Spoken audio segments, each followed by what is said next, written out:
So what is going on, guys? It's Triple G here, and in today's video I'm going to be showing you a game that if you like Borderlands, you're going to love the look of this game, and the best of all, it's absolutely free. Guys, if you enjoyed this video, please consider subscribing to the channel or join us over on Twitch. It streams 5 times a week, and otherwise let's get straight into this video.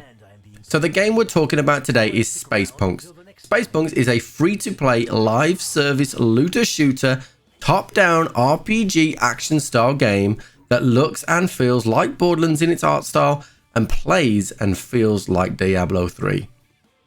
Spacepunks will support both solo and cooperative play, have a story-driven campaign, an endgame with a diverse array of modes, and character development across abilities and gear.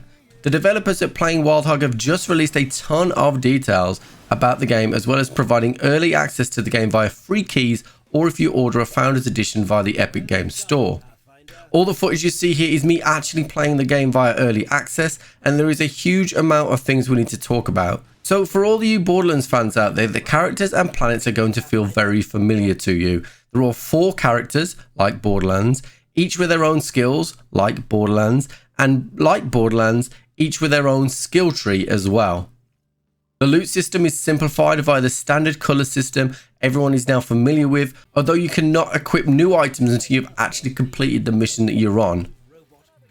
These missions will take you from planet to planet, exploring the areas and taking on all sorts of enemies. When you start off, you'll be in a central hub area called the Devil's Gambit, which kind of feels like one of the towns in Diablo 3.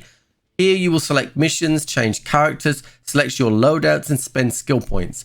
Initially, I did want more arrows to point out my mission objectives and where I needed to go, but after a while you do get used to the kind of minimalistic styling of the user interface. Having played a few missions, I can tell you that for an early access game, the combat system feels great. The comic book style action commentary looks great, and the mixture between gunplay and melee feels really meaty. Loading into a mission took a little bit longer than I would have liked, but again, this is early access, so I expect this to improve when the game goes fully live.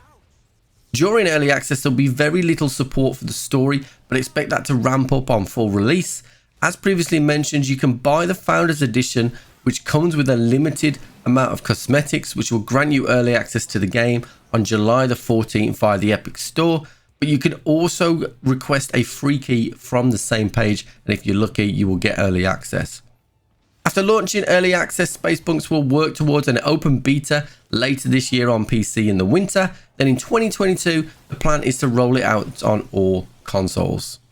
Being a fan of both Borderlands and Diablo, this game has me really excited, especially as it's free to play. They're talking about dungeons, they're talking about endgame content, they're saying all the magic words that make gamers' mouths water. Guys, if you enjoyed this video, please consider subscribing to the channel or join us over on Twitch. We stream 5 times a week, and otherwise I'll catch you on the flip.